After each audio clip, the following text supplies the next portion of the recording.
So what's up, party people? It's Saturday night. It's time to kind of sit back, relax, kind of take a load off, have a brewski, and talk about comic books.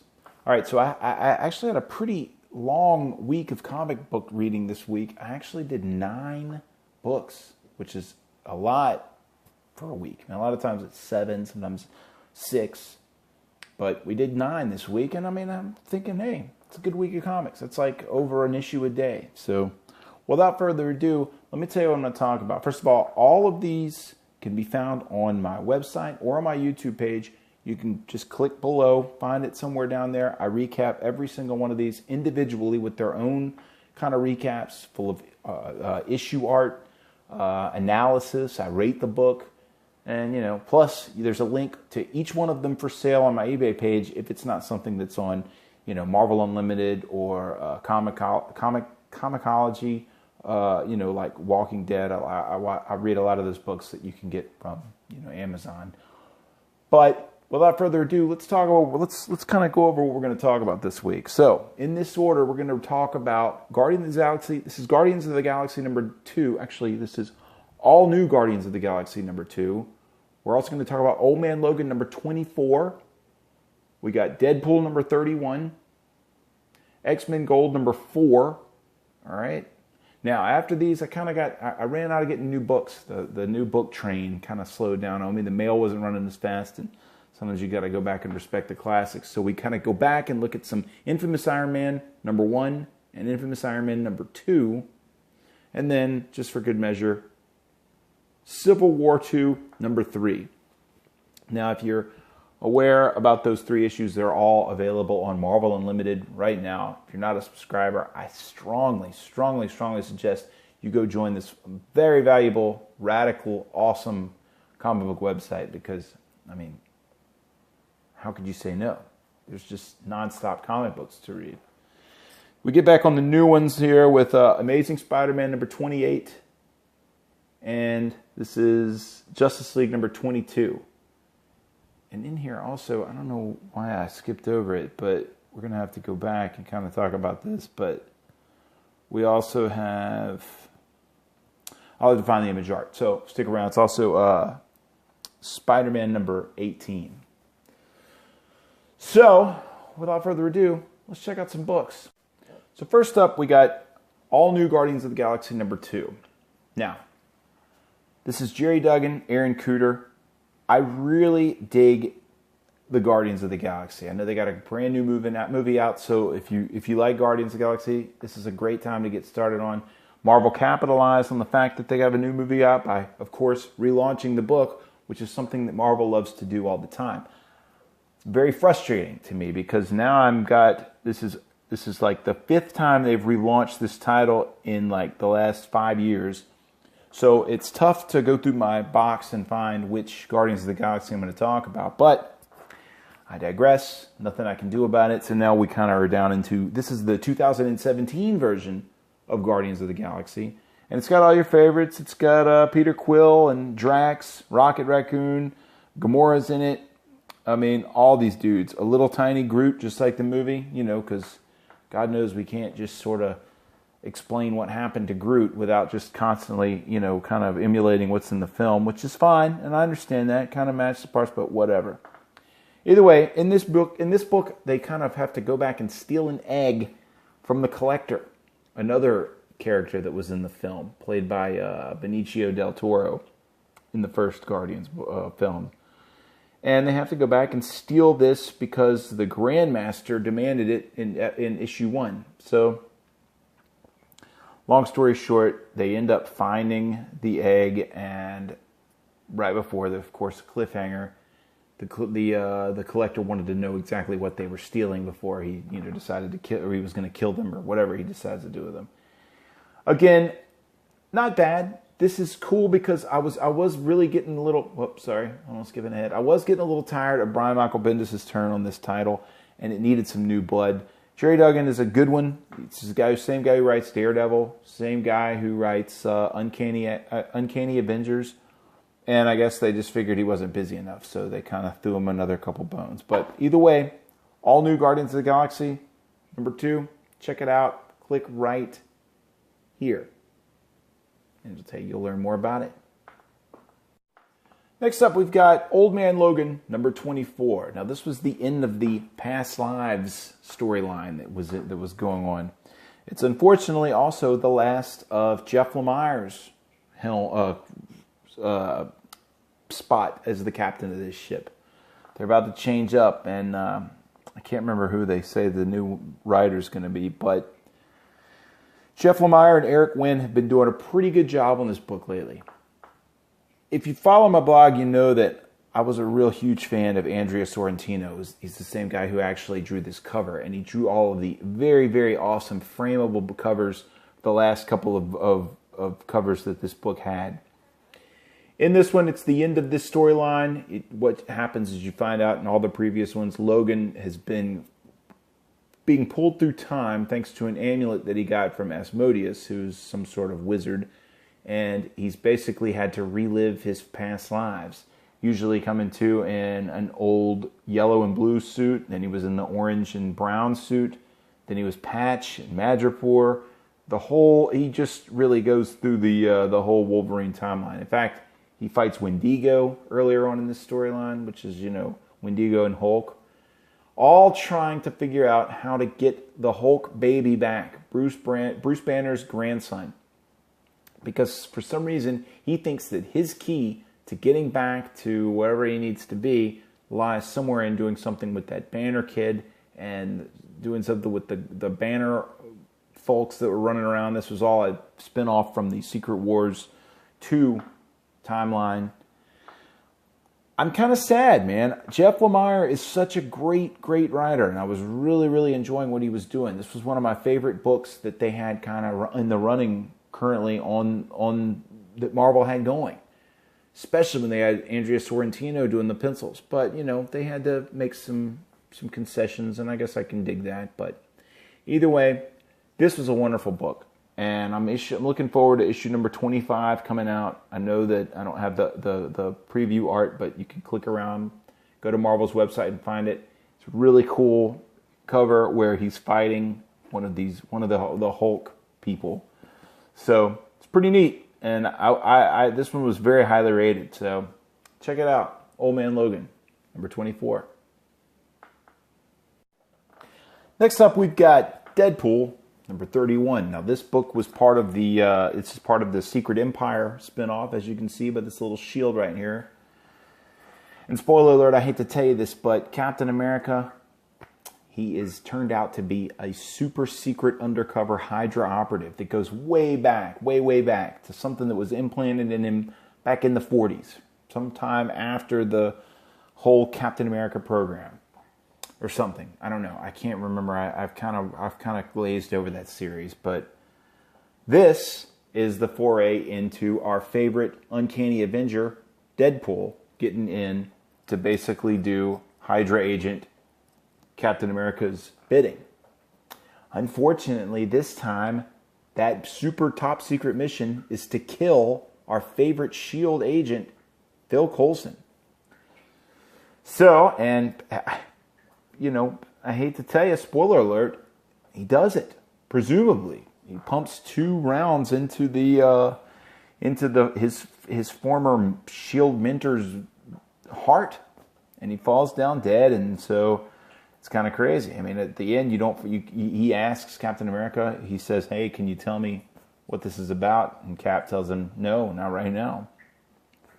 Now, this is weird to me because if you've read any of my reviews about Deadpool, you'll know that I think that this book is just constantly nothing but just corny, campy jokes. They are just always hitting you with these extremely lowbrow type of things. It's just what they do, and it's what Jerry Duggan does all the time, and it's what you kind of got to look forward to when you read these books.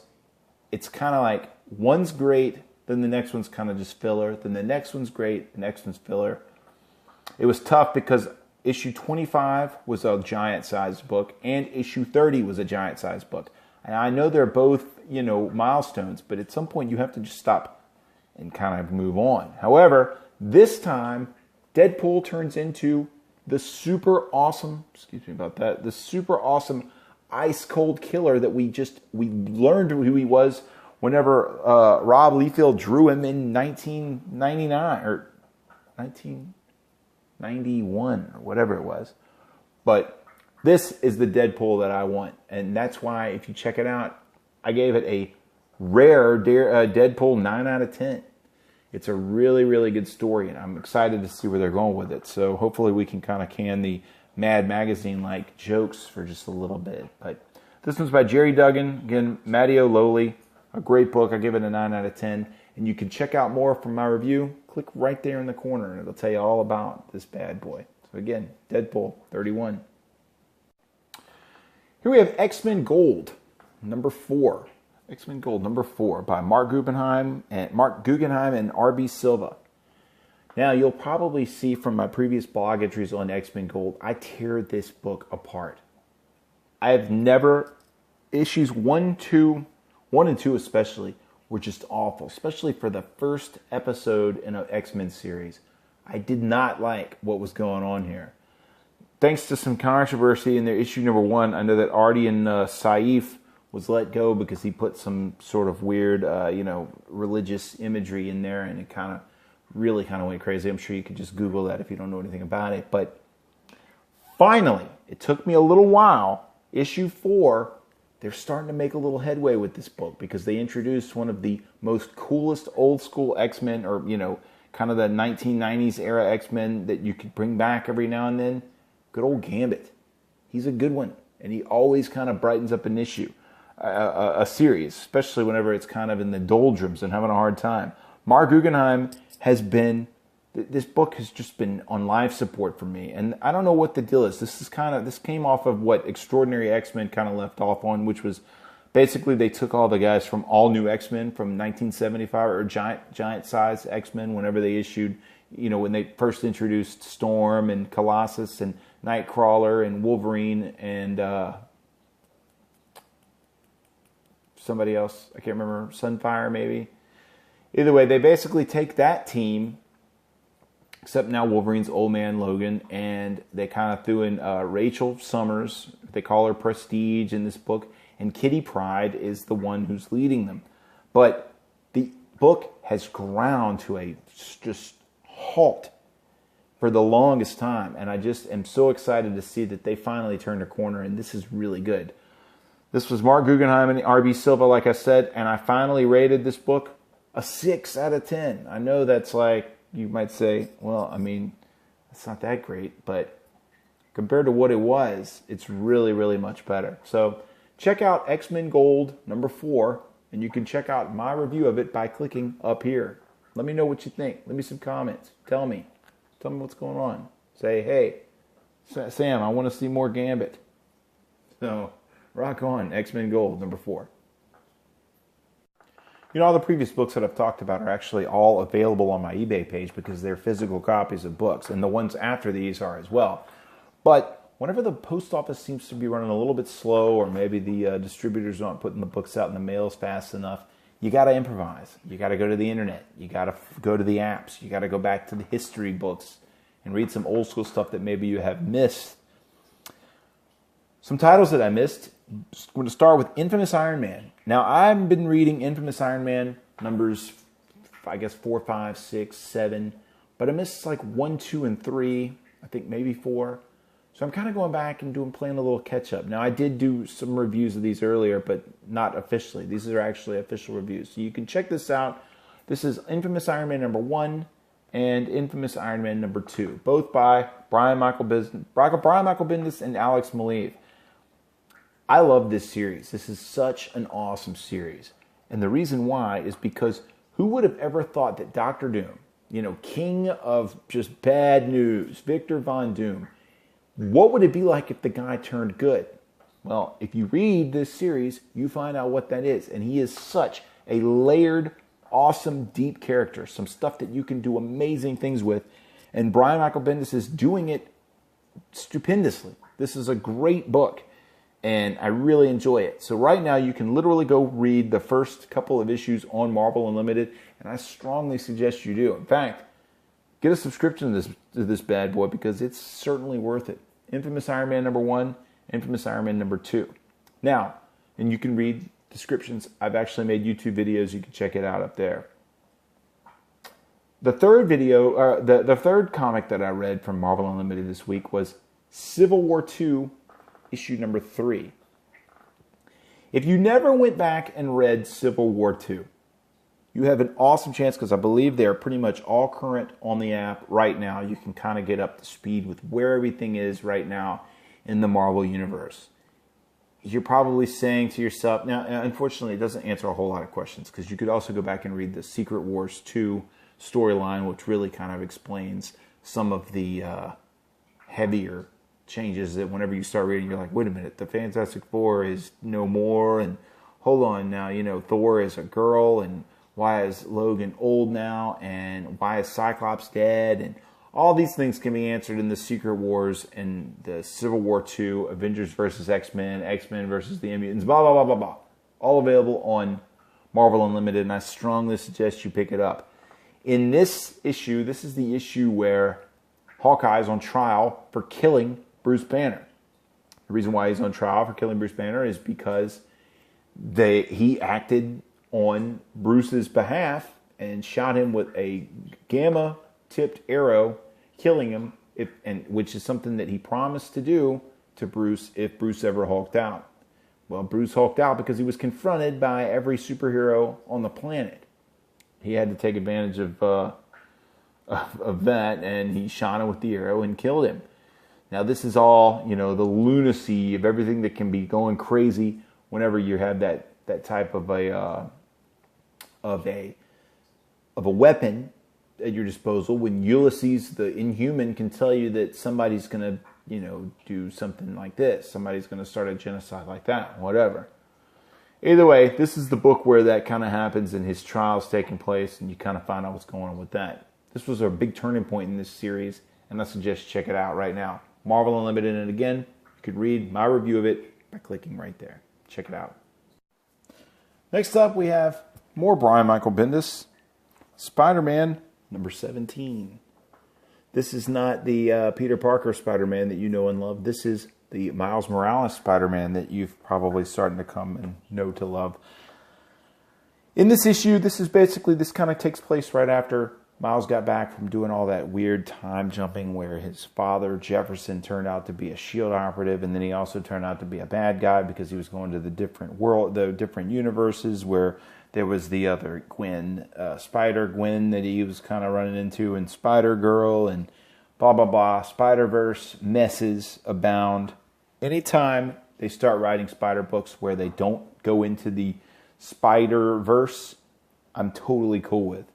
And two of the ones that usually happen a lot with that is Spider-Man and Amazing Spider-Man. You don't really see a lot of that.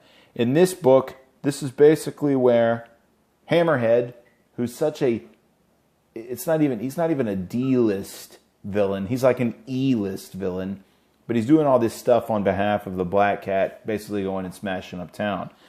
This issue actually started with Bombshell right here, which is kind of like came out of left field. She's sitting there talking on her phone, and she sees Hammerhead kind of busting up a place, and she goes down there and tries to fight him. He just beats her to a pulp. Turns out that then Miles and Fabian find out that she's in the hospital. Miles hauls butt over there, and then he goes after Hammerhead and starts fighting him, and it's just this whole mess. Again, he goes into a bar. When he was kind of talking to Fabian and explaining part of his problem, he beat up a bar, which is what he did whenever he was going after his dad. Well, hey, he does it again. Beats up a bar again. I don't know what the deal is with this guy beating up bars. I mean, who would want to beat up a bar? But he does it, and the issue kind of hinges on the Hammerhead. He has his foot on Miles' head, about to smash it, and you don't know what's going to happen. I'm assuming that these guys are all going to run in to save the day. You've got the very oddly and aptly named mutant Goldballs. You have Bombshell. You have Spider-Man right here. And then you got his little buddy Genki, who's just hanging out on a phone here. I love this guy. But either way, it wasn't too bad. It also, actually, the very, very end, that's the cliffhanger is, you think Hammerhead's about to smash his head open. But his mom, Rio Morales, comes to Brooklyn Visions Academy to kind of hang out with her son, and she gets there and he's not there. She decides to kind of like park and kind of talk about it. You know, I like this book. It's pretty good. I'm always mixed on a Brian Michael Bendis storyline. In fact, it's kind of strange because literally the last 3 books that I just talked about, the 3 Marvel Unlimited books, were all Brian Michael Bendis books. The guy's very high profile in Marvel. They let him do pretty much anything that he wants to. Sometimes it's good, sometimes it's lame. He's kind of on a kick with this one, and I kind of dig it. I like this version of Spider-Man because, as everybody knows, this is from the alternate universe of Spider-Man, that when he was kind of merged into this one, and he kind of takes the place now that Peter Parker's kind of like international. This is the Brooklyn version of Spider-Man.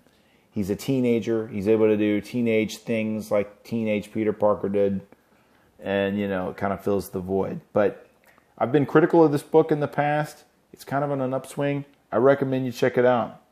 Again, not too bad. Spider-Man number 17.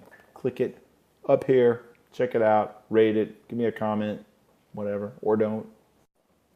Amazingly, you're still here. You're still like checking out these videos. I can't believe it. I appreciate it. Thank you very much. This has got to be several minutes in by now. So, why don't I reward you by talking about Amazing Spider-Man number 28. Finally, no more Brian Michael Bendis. This is a Dan Slott, social justice warrior extraordinaire, kind of lashing out with Stuart Eminem on pencils. And these terrible Alex Ross covers. I am sorry, Alex, what do you have over Marvel? Do you have, like, you know, pictures of Stan Lee's wife or something? Because I don't know why you keep putting out, they keep letting you paint all these, like, kind of lame-o, weird, abstract, you know, it's like he's trying to, like, get all, like, super masterpiece on it. Come on, man. I'm sick of Dan Slott, but I don't think I'm going to get my wish and get it to go away. So basically, this book is where Peter Parker, as I talked about, international Spider-Man, since Miles is holding his own down in Brooklyn. Now you got international Peter Parker Spider-Man. And he's in the country Sokovia fighting with awesome Silver Sable and his girlfriend Mockingbird, who's not really his girlfriend, but really should be. And I think I allude to that in my description. I mean, you know, if there's anybody that would really make a good partner for the jet-setting, crazy, super mod Peter Parker, Parker Industries Peter Parker, it would be Bobby Morse, Mockingbird. She's so awesome. I'm sure, I'm somewhere up Dan Slott's sleeve. I'm sure he's going to, like, kick that in there if, you know, he doesn't turn her into something else. I don't know. But either way, Amazing Spider-Man number 28. This is turning into a really good series, and I do enjoy it. This one, he fights his old nemesis, Norman Osborn, right there, who doesn't look anything like that in the comic. But, you know, we want to make sure that that Mr. Ross makes you realize that this is the way he wanted to draw him on these, you know, kind of lame-o covers. Either way, this was good. Spider-Man wins. I hate to tell you this. I don't know what's coming up. I know that the last page shows some sort of like cool like Hydra, Dr. Octopus thing. And I know Doc Ock got out of the old robot. Speaking of, and I kind of alluded to some stuff on Marvel Unlimited. If you haven't read the Superior Spider-Man, check that out. I remember a couple years ago that was the rage, and I was kind of checking it out. And I really thought to myself, this is such an awesome concept. If you haven't read that and you haven't seen it in a while, go back and read it, because I recently checked it out again. Those are some good books. Again, I believe that was that Brian Michael Bendis? I can't remember. Probably he writes everything else for Marvel, but either way. Amazing Spider-Man number 28. Check out my review right here. Finally, last but not least, and I know that all of my other books that I've kind of been reviewing this entire video have been Marvel books. I didn't get any DC books in this week, but I finally got one. And I reviewed it tonight. This is Justice League number 22. There's Wonder Woman up there from Shea Fontana. He's the guy that wrote this. Now, what was interesting about this book is that it was not written by Brian Hitch, who had been writing and penciling the last couple of issues all by himself, which has been phenomenal. And I just love it whenever that happens. That's very rare to see somebody do that can actually pull it off.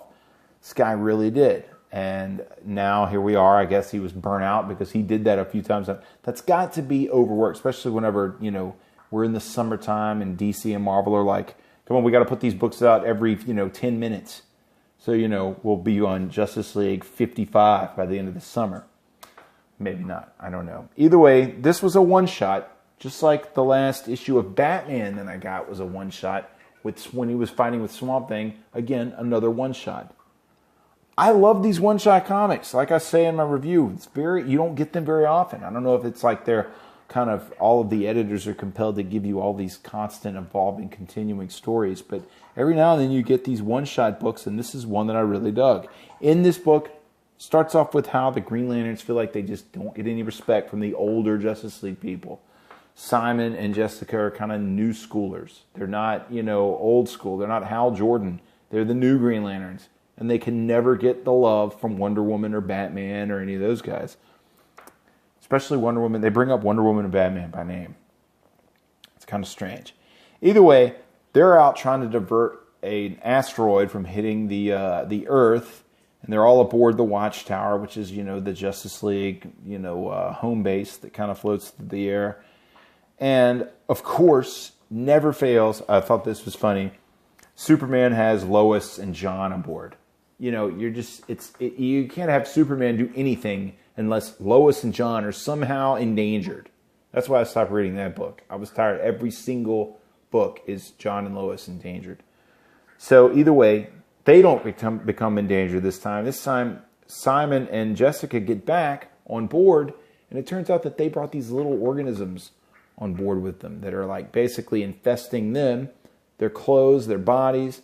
They get loose on the Watchtower. They infect the entire thing. Aquaman and Flash tell them kind of like on FaceTime that, hey, you don't need to come back to Earth with that crazy stuff. Kind of figure out what's going on with that. So they do. And in the process, it all works out. They find a way to get the Queen unloaded. They get her on the, back out on some sort of asteroid. And the good news, and everybody's happy about this at the end, Wonder Woman basically acknowledges Simon and Jessica as, decent heroes. And they're so excited. They're like flipping out. So, Justice League 22. I dug it. Not a bad book. I'm really looking forward to some of the other stuff that DC has coming up. And hopefully, in these coming reviews, I'll be able to talk about our favorite detective comic publisher again. So, yeah, that's that. Great week for comic books. What can I say? So did we have a good time this week? Was it not an awesome week of comic book reading? How could it not be? I had a great time. I enjoyed everything that I read. I'm so lucky to be able to read comic books. I'm so happy that I got back into this stuff kind of, in the last couple of years. I really had taken a couple of years off. Doesn't take long to kind of get re-antiquated with what's going on here. And I'm glad you guys are on the journey with me. Check it out. Follow me. Watch me. Let's talk. Let's rap. I got questions. I'm going to constantly say things in these reviews that are like, well, that's not exactly true, Sam. Let me correct you. I need correction. I need to engage you guys. So talk to me about it. But that's it for this week. I got a couple more brewskis. As you can see, man, I got a nice refill here. I'm going to play some drums back there. I'm going to, go play some guitar. I'm going to have a good time. But in the meantime, that's been This Week in Comics with the Nerdiest Kid You Know. For the Nerdiest Kid You Know, I'm Sam Torito. Thanks so much for watching. We'll see you again soon.